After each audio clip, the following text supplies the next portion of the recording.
দেখো ছাত্রছাত্রীরা, আজকে আমরা ক্লাস 9-এর 9 নম্বর চ্যাপ্টারের বা 9 নম্বর অধ্যায়ের 21 নম্বর উপপাদ্যটা করব।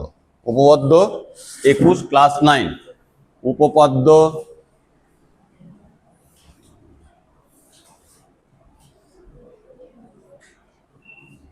21, ক্লাস 9। কি বলেছে স্টেটমেন্টটা? প্রথমে আমরা ছবিটা এঁকে রাখছি। আগের যে 20 নম্বর উপপাদ্য ছিল সে একই আঁকা এবং প্রমাণটাও মোটামুটি একই, শুধু সাধারণ নির্বাচন যেটা আছে সেটা একটু অন্যরকম, আর অঙ্কনটাও সেম। বলছে কোনো ত্রিভুজের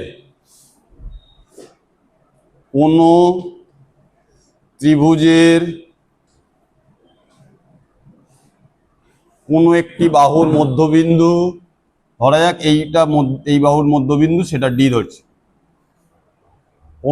কোনো ত্রিভুজের একটি বাহুর মধ্যবিন্দু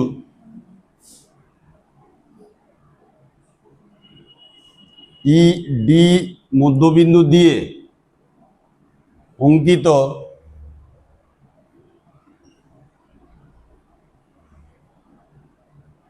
দ্বিতীয় বাহুর সমান্তরাল রেখা, দ্বিতীয় বাহুর সমান্তরাল রেখা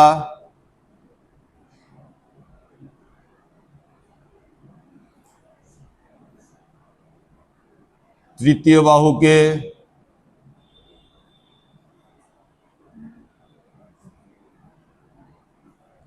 বাহুকে সমদ্বিখণ্ডিত করে। কি না, কেন লিখছি এইভাবে অন্য কালারে? না, যেটা প্রমাণ করতে হবে সেটাকে আমরা আলাদা কালারে লিখছি, ঠিক আছে? এবং ওই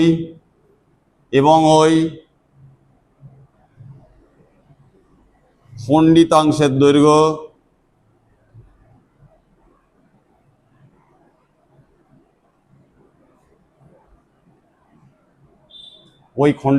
দৈর্ঘ্য দ্বিতীয় বাহুর অর্ধেক।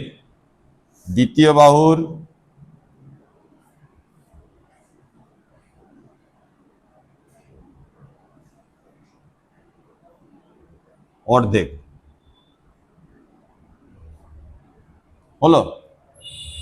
তাহলে আমরা প্রথমে কি লিখছি? মনে করি ত্রিভুজ এবিসি এর এবি বাহুর মধ্যবিন্দু ডি ধরেছি। এবি বাহুর মধ্যবিন্দু ডি দিয়ে অঙ্কিত বিসি বাহুর সমান্তরাল রেখা। বিসি কেন ধরেছি? না, দ্বিতীয় বাহুর সমান্তরাল বলেছে,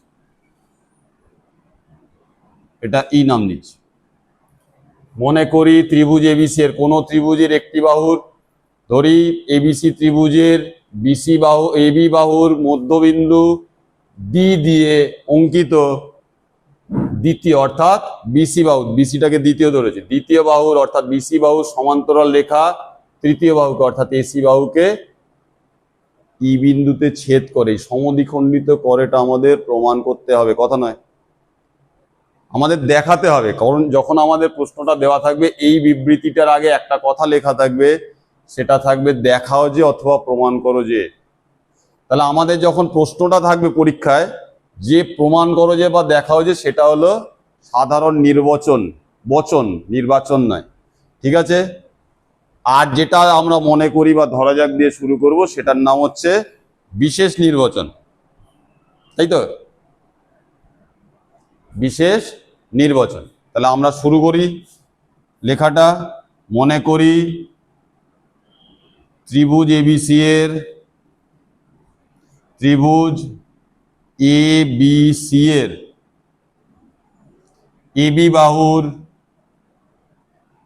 এবি বাহুর মধ্যবিন্দু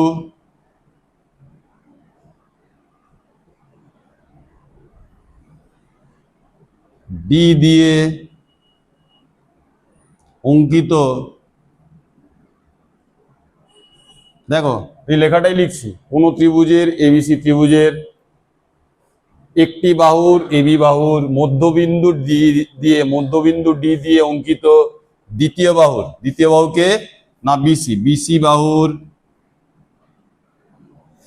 কিরকম বাহু, দ্বিতীয় বাহুর সমান্তরাল, বিসি বাহুর সমান্তরাল রেখা তৃতীয় বাহুকে কি করে, তৃতীয় বাহুকে, এখানে একটা ব্যাপার আছে, এই সমদ্বিখণ্ডিত করে লিখবো না, সমদ্বিখণ্ডিত করেটা দেখাতে হবে, কারণ ওই যে দেখাও যে প্রমাণ করে যে বললাম, তাহলে সমদ্বিখণ্ডিত করে দেখাতে হবে। এখানে লিখবো তৃতীয় বাহুকে ই বিন্দুতে কি করে না ছেদ করে, বা ওইখানে যেখানে মিলছে ওই বাহুর সাথে ওই বিন্দুটার নাম দিচ্ছি ই, হলো ওখানে। তাহলে প্রামাণ্য কি, প্রামাণ্য মানে যেটা আমাদের প্রমাণ করতে হবে, প্রামাণ্য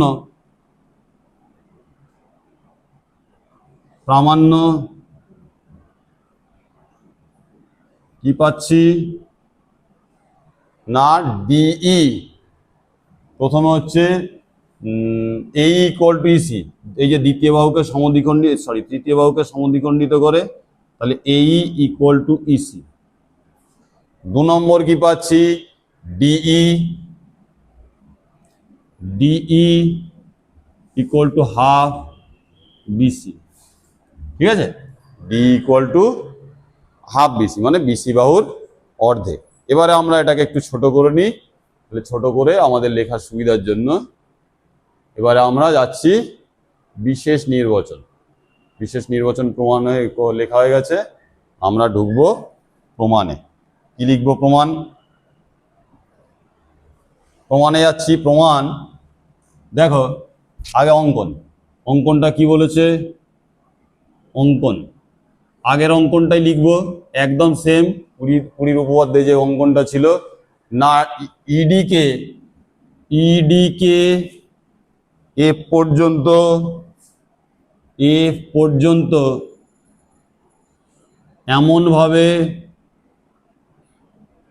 এমনভাবে বর্ধিত করা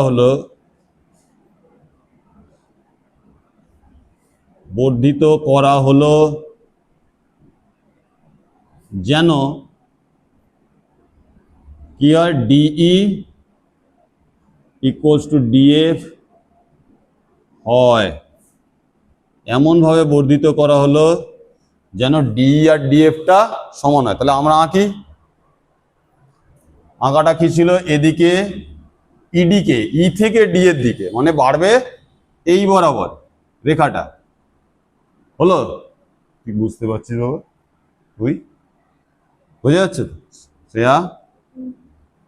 আচ্ছা, বুঝতে না পারলে জিজ্ঞেস করবি, কারণ এটা উপপাদ্য, তো উপপাদ্যের সমস্যা হচ্ছে কোনো দাঁড়ি কমা সেমিকোলন পর্যন্ত লিখতে হবে, প্রত্যেকটার একটা করে মিনিং আছে, ঠিক আছে। এফ নাম দিচ্ছি, ডি ইকুয়াল টু ডিএফ হয়। এবার আমরা ঢুকবো কোথায় না প্রমাণের প্রথম অংশটা 20 নম্বর উপপাদ্যেরই অংশের মতো, একদম ত্রিভুজ দুটো সর্বসমতা যে নিয়মে আমরা আগের বারে করেছি সেইটার নিয়মে লিখব। তাহলে আমরা প্রথমে প্রমাণে কি লিখব, প্রমাণ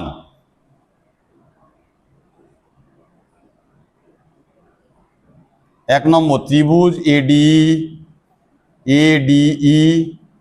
ও ত্রিভুজ বিডিএফ এর মধ্যে, এটা বিডিএফ আর ওটা এডি, এদের মধ্যে দেখো সেই আমাদের বার করতে হবে কি নিয়ম না, আগেরটা ছিল সাইড অ্যাঙ্গেল সাইড, তাই তো খুব সম্ভবত। 1 নম্বর হচ্ছে এডি বাহুটা বিডি বাহুর সমান, কেন না এবিসি ত্রিভুজের এবি বাহুর মধ্যবিন্দুটি, তাহলে আমরা কি পাচ্ছি, ডি বিন্দুটা একদম এবি এর মাঝখানে আছে তো, তাহলে এবির মাঝখানে আছে বলেই ডি থেকে এর দূরত্ব আর ডি থেকে বি এর দূরত্ব সমান, তাহলে আমরা বলতে পারি এডি আর ডিবি সমান দৈর্ঘ্যের, ঠিক আছে। AD equals to DB, AD equal to DB. 2 নম্বর হচ্ছে আবার সেই বিপ্রতীপ কোণ, কি নাম ছিল এটা, আর এটা নাম কি ছিল, কোণ এডি, কোণ এডিই ইকুয়ালস টু বিপ্রতীপ, এখানেই লিখে দিচ্ছি, তাহলে আর পাশে লিখতে হবে না, কোণ বিডিএফ, বিডিএফ। আচ্ছা, এখানে আমরা একটা কথা লিখতে পারি, যেহেতু ডিএবি এর মধ্যবিন্দু, অথবা লিখতে পারি একদম ছোট করে শিকার। শিকার মানে আমরা ধরে নিয়েছি, স্বীকার করে নিয়েছি। আমরা বলি না যে কেউ অপরাধ করলো, স্বীকার করে নিল যে কেউ একটা ভুল করেছে, হ্যাঁ, যেরকম। তো যাই হোক, 3 নম্বর হচ্ছে আবার সেই একই অঙ্কন অনুসারে কি পেয়েছি, ডি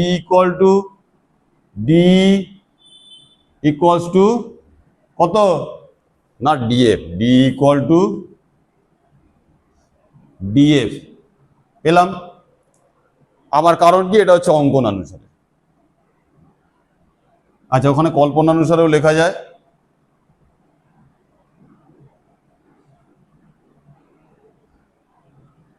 পেলাম। এরপরে হচ্ছে তাহলে আমরা সাইড,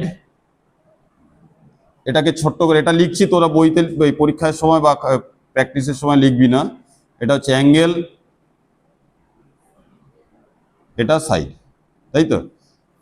তাহলে সাইড অ্যাঙ্গেল সাইড সর্বসমতা অনুসারে, দেয়ারফর ত্রিভুজ কি নাম, এডি, এডিই সর্বসম ত্রিভুজ বিডিএফ হলো কি নাম, কি উপায় না, সাইড অ্যাঙ্গেল সাইড সর্বসমতার অনুসারে।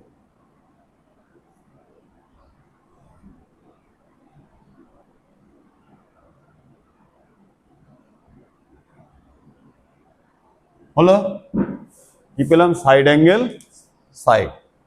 তাহলে যখন আমরা কোনো ত্রিভুজ সর্বসম প্রমাণ করছি, আমরা আগেও বলেছি এটা নিয়ে, যে তার সবকিছু সমান, সবকিছু মানে সর্বসম, তাহলে এর বাহু সমান, এদের কোণ সমান, এদের ক্ষেত্রফল সমান। তাহলে আমার কি কি লাগবে, আমার লাগবে প্রথমে সমান্তরাল দেখাতে হবে, একটা বাহু সমান্তরাল দেখিয়েছি, দ্বিতীয়টা সমান্তরাল দেখাতে হবে, সমান দেখিয়েছি, সমান দেখাতে হবে। আচ্ছা, ঠিক আছে। দেয়ারফর এই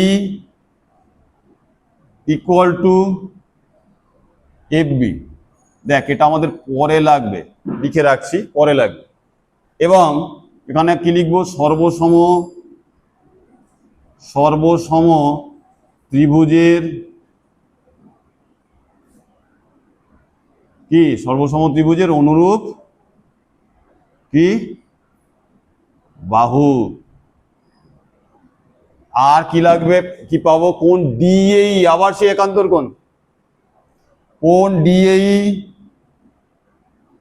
কিন্তু এরা প্রথমে একান্তর লিখবো না, ইকুয়াল টু কত, এই কোণটা এর সমান, তাহলে এই ডিএই কার সমান, ডিবিএফ।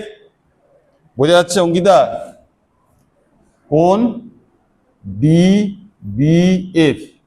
কারণ কি না, ওই সর্বসম ত্রিভুজের অনুরূপ কি সায়ন, ঠিক আছে, কোণ এলাম। এবার আমরা কি পাচ্ছি, লাস্ট পার্টে আসবো, কিন্তু এদের প্রকৃতিগতভাবে এরা কেমন, একান্তর কোণ। এইবার লিখব একান্তর কোণ, কেন এখন লিখছি না, আমরা ত্রিভুজের সর্বসমতা থেকে এটা বেশ, তারপরে এরা একান্তর কোণ বলে সমান্তরাল ঢুকবো। ওই একান্তর দেখানোর জন্যই তো এই প্রমাণটা করতে হলো। কিন্তু এরা কিরকম না, একান্তর প্রথমেই লিখতে পারবো না, এরা নেচারে একান্তর। তাহলে আমরা কি জানলাম, আগের উপপাদ্যে জেনেছি যে দুটো সরলরেখাকে যদি কোনো রেখা আড়াআড়ি রেখা ছেদ করে, তাহলে জেড এর ভাঁজে যে কোণ তৈরি হয়, অথবা এন এর ভাঁজে যে কোণ তৈরি হয়, অথবা এই এন এর ভাঁজে উল্টো এন এটা, আর এন এর ভাঁজে যে কোণ তৈরি হয়, তাদেরকে একান্তর কোণ বলে। নিয়ম কি বলছে, যদি একান্তর কোণ সমান হয় তাহলে রেখা দুটো সমান্তরাল। যে রেখা দুটোকে এই আড়াআড়ি রেখা ছেদ করেছে সেই রেখা দুটো সমান্তরাল। একান্তর কোণ এরকম হতে পারে, একান্তর কোণ এরকমও হতে পারে, এটাও একান্তর। কিন্তু যে রেখাটা আড়াআড়ি ওকে ছেদ করেছে তারা কিন্তু একান্তর কোণ সমান নয় বলে তারা পরস্পরকে অন্য কোনো জায়গায় ছেদ করে বেরিয়ে যাবে। তাহলে সমান্তরাল হলে পরস্পরকে ছেদ করবেন, এটা সমান্তরাল এটা সমান্তরাল এটা সমান্তরাল, এখানে কিন্তু পরস্পরকে ছেদ করবে না। ঠিক আছে, বোঝাতে পারলাম? এরপরে স্টেপ কি না, আমরা একান্তর থেকে কি পাবো, কি পাচ্ছি না, পাচ্ছি যে দেয়ারফোর তারা রেখা দুটো কি কি রেখা, এফবি আর এসি, তাই তো? দেয়ারফোর এফবি সমান্তরাল এ ই নি, কারণ ওই দুটো ত্রিভুজের অংশ ছিল তো। এ ই, তোদের বইতে যেটা লেখা আছে সেটাই লিখবি, এ ই, অর্থাৎ এফবি সমান্তরাল কি ইসি। আবার দেখ অনুরূপ কোণ এই সমান্তরাল ইকুয়াল টু এফবি, আচ্ছা পেলাম। এবার দেখ দেয়ারফর বিসি ইএফ, তাই তো? বিসিএফ ইএফ চতুর্ভুজে, দেখ আমরা যখন প্রথমে ওই আঁকাটা এঁকেছিলাম তখন কিভাবে লিখেছিলাম না, ত্রিভুজ এবিসি এর এবি বাহুর মধ্যবিন্দু ডি দিয়ে অঙ্কিত বিসি এর সমান্তরাল। তাহলে কার সমান্তরাল? বিসি এর সমান্তরাল। নাম কি সেই রেখাটা? না ডিই, এঁকেছিলাম তো। এই ডি সমান্তরাল বিসি, তাহলে ডি নেব না আমরা, পুরোটা নেব এফই সমান্তরাল বিসি। আমরা কি বলেছিলাম আগের উপপাদ্যে আলোচনা করেছি যে দুটো রেখা যদি পরস্পর দূরত্ব ছোট বড় হয় তখনও তাদের আমরা সমান্তরাল বলতে পারি, সমান বলবো না কিন্তু সমান্তরাল বলতে পারি। কিভাবে? দেয়ারফর বিসি ইএফ চতুর্ভুজে ডি সমান্তরাল কি বলছে, এফ বি, এফ ই সমান্তরাল কি বিসি। এখানে কারণটা লিখে দে, যেহেতু না ডিই সমান্তরাল বিসি। এবং দেখ আর একটাও পেয়েছি, এফ বি সমান্তরাল কি ইসি। তাহলে আমরা আগের বারও সংজ্ঞা থেকে কি পেয়েছি, পেটাবো খুব পেটাবো, সংজ্ঞা থেকে কি পেয়েছি না, কোন চতুর্ভুজের দুজোড়া বিপরীত বাহুই যদি পরস্পর সমান্তরাল হয় সেটাকে সামান্তরিক বলতে পারি। Therefore BC B C E F, দেখ বাবা বাড়ি গিয়ে ইউটিউবে বোঝার থেকে ক্লাসে বোঝাটা বেশি দরকার, কারণ এখনই তোকে লিখতে হবে এই উপপাদ্যটা। এই ভিডিও এর এই উপপাদ্যের প্রমাণ সব জায়গাতেই তুই পাবি, কিন্তু পাবি না হচ্ছে যে জিনিসটা তোকে নিজেকে তৈরি করবে। তুই যদি মনে করিস যে এটা বাড়িতে গিয়ে তো দেখেই নেবো, তাহলে বাড়িতে গিয়েও দেখা হবে না। বিসিএফ একটি সামান্তরিক। আমি সবসময় একটা কথা বলি, আমার পড়ানো কিন্তু শুরু হয় কখন?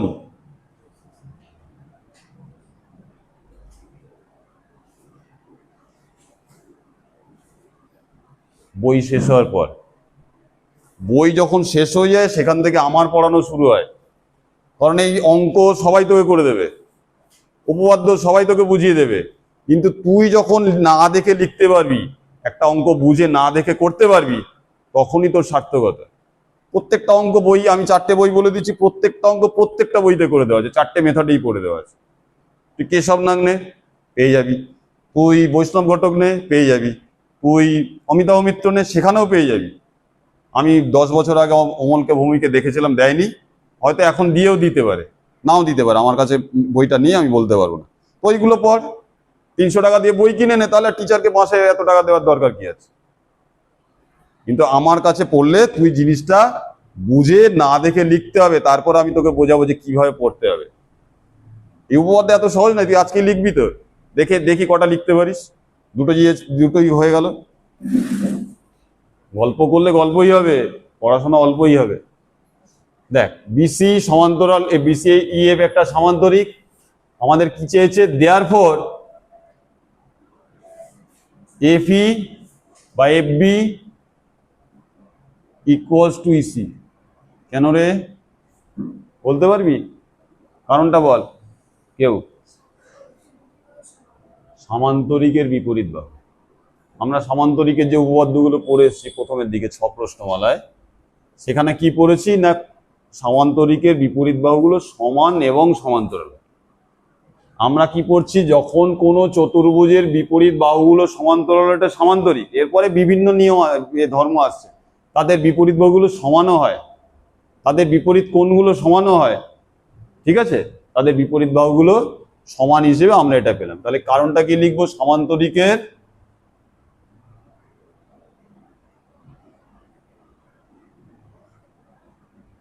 বিপরীত বাহু হলো। নেক্সট হচ্ছে এফবি ইকুয়াল টু ইসি, এটা পেলাম।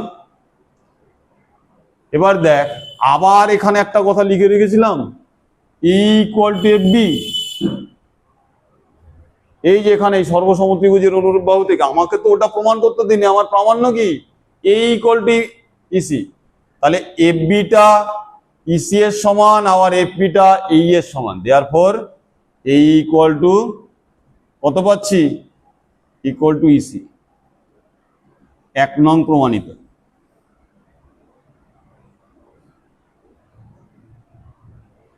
আচ্ছা, কি পেলাম? 1 নং প্রমাণিত।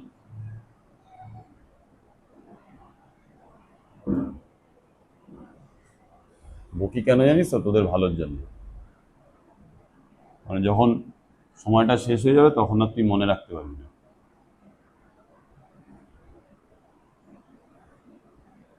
বলো, এবার আসছি আমরা D equal to half BC. আবার একই রকম ভাবে দেখ, আবার FE F E equal to BC এবং D equals to DF equal to half BC, half FE, তাই তো? এখান থেকে কি পাচ্ছি? ডি ইকুয়াল টু হাফ, এই ইএফ এফির জায়গায় কাকে বসাবো? না, বিসি। কেন না, ওই এফিটা আর বিসিটা সামান্তরিকের বিপরীত বাহু। আমি যদি এই উপপাদ্য কোনোদিন, ধর আজকেই প্রথম করলাম, আজকেই শেষ করলাম, আবার পরের বছর 9কে করাতে হবে তো? ভুলে যাব, আমি ভুলে যাব। Practice makes seven complete. দাঁতে করলে হবে না। ঠিক আছে, বোঝা গেছে? এবারে প্রথমে 20টা লেখো।